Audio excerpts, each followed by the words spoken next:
Tough लगेगी GTO में, क्योंकि यहाँ जब टफ करोगे ना तो वहाँ पे आसानी से ईजिली तरीके से आप अच्छे से निकल जाओगे। मैं भी इसीलिए यहाँ पे करके गया था तो बहुत ज़्यादा डिमोटिवेट हो गया था, तो डिमोटिवेट होना नहीं, मैं तो यहाँ 8 ऑब्स्टेकल कर पाया था, वहाँ 11 कर दिए।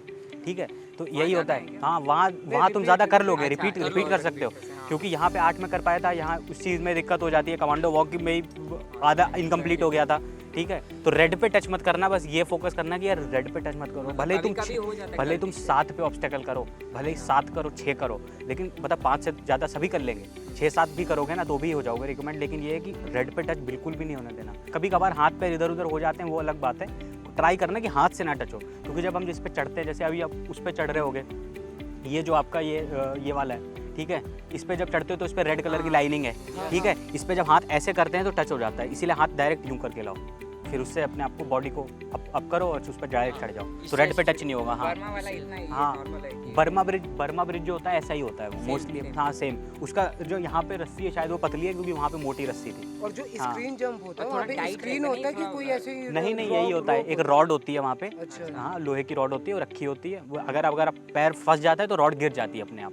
ठीक है, ऐसे यहाँ पे रस्सी बंधी है, ठीक है, वो रस्सी गिरती नहीं है, उससे आप गिर जाते हो। डबल डिच है, उसमें जैसे बीच में स्पेस दिया है, उसमें पैर रख के जाना है या फिर डायरेक्ट जंप कर सकते हैं? नहीं, डबल डिच में देखो रनिंग लेके जाना है, जैसे डबल डिच में यहाँ से दौड़ के जाओ और डायरेक्ट रस्सी को पकड़ो, दूसरे एंड पे जाओ, फिर कूद जाओ, खत्म। अगर वहीं पे जाके सीधे जंप मारे तो कोई प्रॉब्लम तो नहीं है? वहीं पे नहीं, जैसे ये होता है ना कि जब तुम जितनी हड़बड़ी दिखाओगे इस काम को करने में, उतना जीटीओ इम्प्रेस होगा, क्योंकि 3 मिनट का टाइम है ना, 3 मिनट में आपको 10 ऑब्स्टेकल नहीं, आप हमेशा लोग सोच के चलते हैं कि 12 करने, 12-13 करने ही हैं, कि रिपीट कर देंगे 1-2, जिसकी फिटनेस अच्छी है। तो दौड़ के जाओगे तो हमेशा हर काम में उसको लगेगा कि बंदा दौड़ रहा है, मतलब बीच में रुकना नहीं। जैसे ये वाला जो ऑब्स्टेकल है, छोटे हैं जो 1 मार्क्स के 2 मार्क्स के, ठीक है, ये वाले ऑब्स्टेकल में लड़के सोचते हैं कि यार ये तो छोटे ऑब्स्टेकल हैं, इनको आराम से चलते हुए करेंगे, थक जाते हैं। जब वो थकना नहीं, वहाँ 3 मिनट मतलब समझते हैं ना कि ये सब कुछ है जो है, तो 3 मिनट वहाँ पर थकना नहीं और रुकना 1 सेकंड भी नहीं, जैसे चलना नहीं, दौड़ते रहना, उसको लगेगा एफर्ट डाल। रिपीट कर सकते हैं मतलब? रिपीट, हाँ, 10 जब तक 10 कंप्लीट नहीं होंगे तब तक आप रिपीट नहीं कर सकते,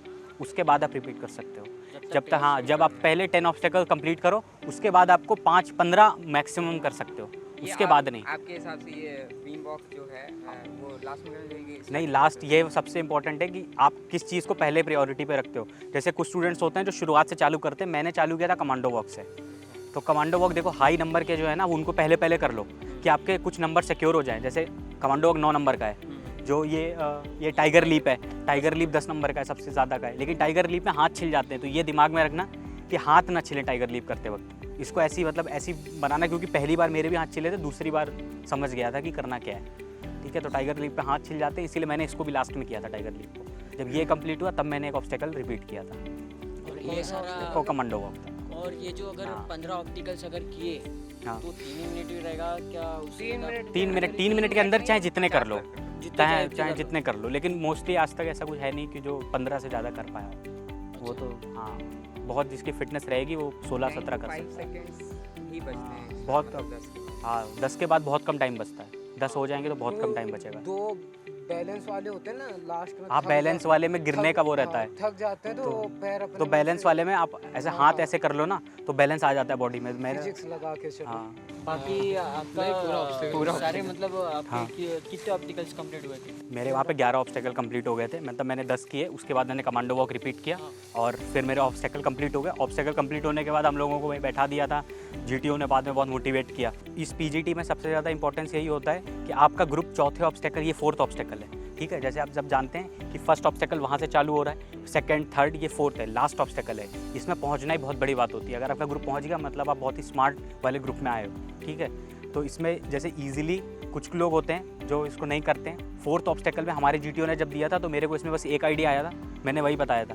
इसमें जो रूल्स तो सब जानते होंगे कि फट्टा बल्ली को साथ नहीं बांधना है, ब्लू पे खड़े हो सकते हैं, ब्लू पे हम हेल्पिंग मटेरियल नहीं रखेंगे, जो हमारा फट्टा और बल्ली दी रहेगी उसको हम ब्लू पे नहीं रख सकते। और एक रेड होगा जो यहाँ पे शायद दिया नहीं है रेड, तो रेड कलर जो है, हाँ, इस रेड पे कोई चीज़ टच नहीं हो सकती, ना आप खड़े हो सकते हो ना आपका हेल्पिंग मटेरियल, और इस पर कुछ नहीं हो सकता, मतलब आपको इसको छूना ही नहीं है। ठीक है, इस पर टच होगा तो फाउल है, फिर से आपको रिपीट करना पड़ेगा। और ये वाइट पे आपका मटेरियल और आप खड़े रह हाँ, और ब्लू पे जो ये ब्लू है उस पर मैं खड़ा रह सकता हूँ पर मेरा मटेरियल नहीं आ सकता। हाँ, वाइट नहीं, जैसे ब्लू है, ब्लू पे मैं खड़ा हूँ लेकिन मैं मटेरियल हाथ में ऐसे पकड़ सकता हूँ।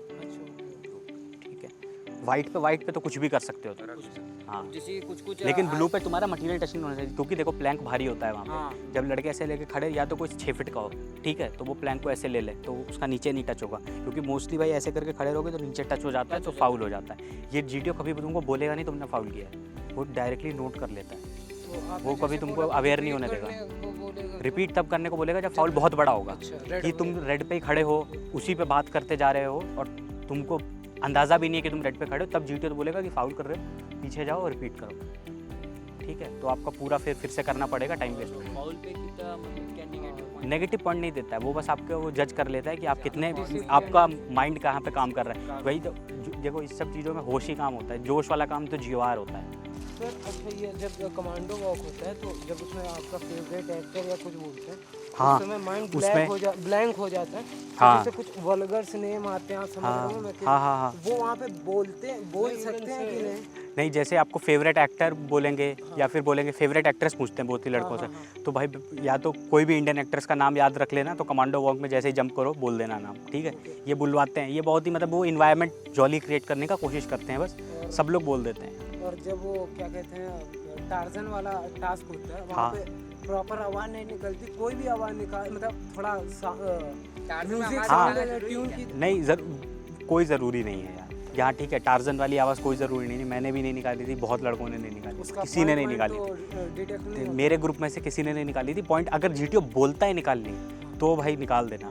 हमारे जीटीओ ने नहीं बोला। देखो, इंस्ट्रक्शन सुनना बहुत बड़ी बात है। कभी जैसे आप हम OIR देते हैं ना, तो OIR में कभी कभार ऐसा होता है कि ये वाले करने हैं, और कभी कभार OIR में कुछ ऑफिसर बोल देते हैं कि लास्ट के 3 क्वेश्चन नहीं करना, और कुछ लड़के भाई क्योंकि प्रैक्टिस करके आए होते हैं तो उनसे वो लोग पता लगा लेते हैं कि ये लड़का कोचिंग लेके आया है, कि सारे क्वेश्चन अटैम्प्ट किए, मतलब इसने मेरी बात ध्यान से नहीं सुनी और इसने लास्ट के 3 क्वेश्चन भी अटैम्प्ट कर लिए। ऐसे ही PPDT में भी होता है, जैसे हम लोग सर्कल करते हैं अपने मेन कैरेक्टर को, है ना, वो कभी कभार बोलेगा जीटीओ की रेक्टेंगल बनाना, और फिर भी लड़के सर्कल बनाते हैं, तो उससे पता लग जाता है कि लड़का कोचिंग करके आया, इसके दिमाग में अभी तक कोचिंग है। और हाँ, एक क्वेश्चन PPNDT से ये था कि जैसे ग्रुप डिस्कशन हो रहा है, ग्रुप डिस्कशन में उतना फ्रूटफुल नहीं हुआ। जैसे आपका ग्रुप ले लें, आप जैसे आपका ग्रुप उतना सिंसियर नहीं है, क्योस मचा रहा है नहीं, आप जबकि इंडिविजुअल आपने अच्छा किया, तो सबके साथ में आपको भी बाहर नहीं, वहाँ पे इंडिविजुअल परफॉर्मेंस जज करते हैं वो लोग, लेकिन ग्रुप में अगर आप जैसे इनिशिएट करते हो या ग्रुप को आप साथ में ले जाते हो, जैसे ग्रुप में फिश मार्केट बने, सबसे अच्छा पॉइंट यही होता है कि आप ग्रुप को बता दो कि फिश मार्केट बन रहा है, इससे किसी का भला नहीं होगा, ठीक है। जैसे फिश मार्केट सबसे ख़राब कंडीशन होती है, सब बच्चे बोल रहे हैं, किसी का कुछ समझ नहीं आ रहा, और 1 मिनट का टाइम है स्टोरी बनाने का, कॉमन ग्रुप स्टोरी का।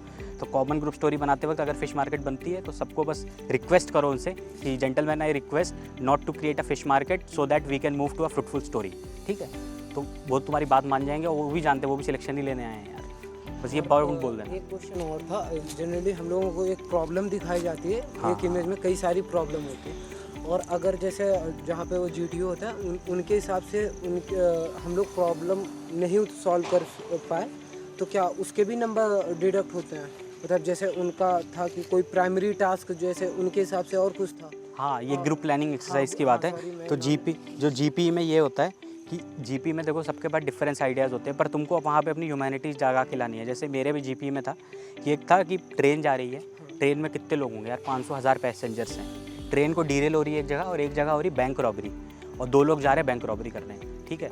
और बैंक रॉबरी में जैसे वहाँ पे उस टाइम तुम्हारा दिमाग काम करना चाहिए कि यार इंपॉर्टेंट क्या है, ठीक है। मेरे हिसाब से जो ट्रेन थी वो दूर थी, ठीक है, वहाँ जाने में टाइम लगता, बैंक रॉबरी वाले पास थे, लेकिन वहाँ तुम्हारी ह्यूमैनिटी जग के आती है कि हाँ यार देखो, बैंक रॉबरी में जो 2 बंदे जा रहे हैं बैंक को लूटने, उनके पास हथियार नहीं है, वहाँ कहीं नहीं लिखा था हथियार इनके पास, ठीक है। और हर बैंक में गार्ड होता है, तो वहाँ तुम्हारा दिमाग काम करेगा कि हर बैंक में गार्ड होता है, और कम से कम 40-50 लोग हर बैंक में होते हैं काम करने वाले, और 2 लोग लड़ाई, अगर 2 लोग 50 लोगों से तो लड़ नहीं पाएंगे, ठीक है, तो आराम से बैंक रॉबर्स हार जाएंगे, ठीक है। तो वहाँ पे जाने से बढ़िया है कि तुम पहले डीरेल, जो ट्रेन डीरेल होने वाली, जहाँ 500 लोगों की जान बचा सकते हो तुम, वहाँ जाओ पहले, तो वहाँ किसी को जाके कंप्लेन करो, बताओ, और अथॉरिटीज़ को मैसेज करो। हाँ, रेड फ्लैग हो हाँ, देखो सबसे पहले जैसे 7-8 लोग होंगे ना ग्रुप में, तो तुम डिवाइड करोगे ग्रुप को कि 2 लोग यहाँ, 2 लोग यहाँ, 2 लोग यहाँ, 2 लोग यहाँ, तो सबको साथ में भेजो, कि जिससे क्या होगा, काम जल्दी कंप्लीट हो जाएगा 2-3 घंटे में, क्योंकि तुम्हारा दूसरा काम भी तुम्हें होगा, क्योंकि GP में जैसे एक टाइम देते हैं और एक टाइम पे तुम्हें पहुंचना भी रहता है। हाँ, अपना काम भी करना है, तो हाँ, मेडल लेने, कोई कल्चरल ऑर्गेनाइजेशन है, इवेंट हो रहा है, कहीं जाना पड़ता है, तो इसीलिए सारे काम एक साथ करो, ग्रुप को बांटो और सही से ही काम दो। हाँ मतलब प्राइमरी टास्क हमारा वो होगा Primary जो task जो जान बचानी है। मेजोरिटी हाँ। मतलब मेजर डैमेज दे रहा हाँ, होगा कहीं तो- फायर लगी है, कहीं टेररिस्ट अटैक होने वाला है तो सिक्योरिटी को बताओ, ये सब। जैसे एक मेरा PPNDT से फिर क्वेश्चन था कि जनरली जैसे एक मैंने फ़ोटो देखी थी, उसमें क्या था, एक लेडी थी, वो जनरली अपना घूंघट पहने थे या सर ढके थे, सामने उनका एक पर्सन खड़ा था। तो इसमें क्या इनिशिएटिव लेके हम स्टोरी बना सकते हैं? तो ये इसमें कोई प्लानिंग हो सकती है, जैसे देखो अगर घूंघट वाली कोई औरत है तो इसमें तुम राजस्थान ले लो, ठीक है, उससे तुम ये बता सकते हो कि हमारी सोसाइटी में जो ये प्रथा चलती है, ठीक है, घूंघट वाली प्रथा, इससे वो लड़की औरत को प्रधान बनाएगा, उस लड़के को हीरो बनाओ कि औरत प्रधान बनेगी, एक फीमेल लीडरशिप आएगी गांव में, जो पहली बार होगा गांव के लिए, तो सारी फीमेल जो है इकट्ठा होंगी, उनके पास भी उनको पढ़ने का मौका मिलेगा। तो यही ना, इसमें फीमेल का वो दिखाओ, वुमेन एम्पावरमेंट दिखाओ। और जैसे बेसिकली मेरा ज़्यादातर PPNDT में ये कर देता हूँ कि मैं जो भी कोई इशू देखता हूँ, तो अगर कोई इशू है तो उसको सॉल्व करने के लिए जो मेरे फ्रेंड सर्कल होते हैं उससे मैं ग्रुप डिवाइड करता हूँ। फिर उसके बाद मैं उस चीज़ के बारे में, जैसे अभी इस प्रॉब्लम में थी तो मेरा मतलब एक्शन क्या था, aware the society about the women equalities and जो अभी क्या कहते हैं घूंघट प्रथा वाली आपने बोली, इस चीज़ को अवेयर करना कि वुमेन्स को भी हर चीज़ में लाना। तो हम लोगों ने अपने ग्रुप को डिवाइड किया। मेरी स्टोरी आप इसमें कोई सुझाव दे सकते हैं तो बताइएगा। ग्रुप को डिवाइड किया, एक ग्रुप गई ग्राउंड लेवल पे वर्क की, एक ग्रुप जो था उसने बैनर्स बनाए, और जो तीसरा ग्रुप था उसने सोशल मीडिया का हेल्प लेके कुछ एडवर्टाइजमेंट किए कि सिटी से भी लोग समझें और रूरल एरिया में भी समझें। और फिर हम लोगों ने तीनों ग्रुप ने मिल के एक स्ट्रीट प्ले या नुक्कड़ नाटक प्ले किया हर गांव में या फिर किसी डिस्ट्रिक्ट लेवल में, किसी जागरूक करने के लिए कि वुमेन्स को भी हर चीज़ में प्रियोरिटी देनी चाहिए कि 21st सेंचुरी में है तो हर चीज़। तो इस हिसाब से ये स्टोरी कैसी रहेगी? हाँ, स्टोरी बढ़िया है। जैसे अभी जैसे नुक्कड़ नाटक बता रहे हो, ये नुक्कड़ नाटक SSB में पिछले 20 साल से चल रहा है, ठीक है, तो हाँ स्किप कर सकते हैं, क्योंकि देखो जो चीज़ SSB में पुरानी हो जाती है ना, फिर उसमें वो तुम्हारी क्रिएटिविटी नहीं देख पाएगा ऑफिसर। मतलब ये नुक्कड़ नाटक वाला कब से चल रहा है, जब 20 साल में तो पैदा भी नहीं होंगे अपन लोग, ठीक है, तो इसीलिए ये पुराना हो गया। और जो ये वाला है, इसको तुम ये कर सकते हो कि गवर्नमेंट में किसी बड़े ब्यूरोक्रेट को बताओ, तो वो लेक्चर दे सकता है। जैसे कोई ऑर्गेनाइज किया, तुमने ऑर्गेनाइज किया और उस बड़े डिस्ट्रिक्ट मजिस्ट्रेट को बुलाया, उसको गेस्ट बुलाया, वो उसने कुछ इनॉग्रेट किया जो वुमेन्स ने बनाया, और बाद में उसने एक लेक्चर दिया, मोटिवेशन लेक्चर, यहाँ पे खत्म कर दो, क्योंकि नुक्कड़ नाटक में फिर बड़ा हो जाता है। और ये जो पुराना चला आ रहा है इसको, बैनर सही है, बैनर एडवर्टाइजमेंट, सोशल मीडिया बहुत सही है। क्योंकि इस समय DPDP में जैसे कि अगर कोई पर्सन रहते, जैसे कि कैरेक्टर ज़्यादा है, जो बॉक्स रहता है उसमें आपने किया था, मतलब बाहर का पर्सन ले सकते हैं। डॉट जो रहता है, जैसे देखो मेन कैरेक्टर्स, देखो हमेशा ऐसा होता है कि अगर बहुत ज़्यादा कैरेक्टर्स दिख रहे हैं तो सबको तुम मार्क नहीं कर पाओगे। तो जो मेन कैरेक्टर्स हैं 2-3 को मार्क करो, बाद में डॉट डॉट डॉट डॉट ऐसे क्या क्रॉस ऐसे करके आगे लगा दो। जैसे काउंट करके, जैसे नहीं काउंट, वो तुम इंडिविजुअल नरेशन में बता सकते हो। ग्रुप ऑफ पीपुल्स थे, कल मैं सॉल्व कर रहा था, तो 3 लोग क्लियर शो कर रहे थे और बोट में 2-4 लोग बैठे थे, तो वो काफ़ी सारी पीछे भी क्राउड थी, उनका सर सिर्फ विजुअल पर था। तो काउंट तो करेंगे नहीं, वहाँ पे कितने भी डाउट्स लगा सकते हैं। तो उसमें तुम बता सकते हो कि जब तुम इंडिविजुअल नरेशन दोगे ना, तो जब इंडिविजुअल नरेशन हो, जेंटलमैन आई ऑब्जर्व अप्रॉक्स करके जितने कैरेक्टर्स तुमको लगे, हाँ अप्रॉक्स करेक्ट बताना, जैसे अप्रॉक्स 20 कैरेक्टर्स, तो उससे पता चलेगा कि तुमने ऑब्जर्व तो किया कम से कम कि हाँ इतने कैरेक्टर्स थे, अप्रॉक्स करके बता देना, ठीक है, उसमें लिखना ज़रूरी नहीं है।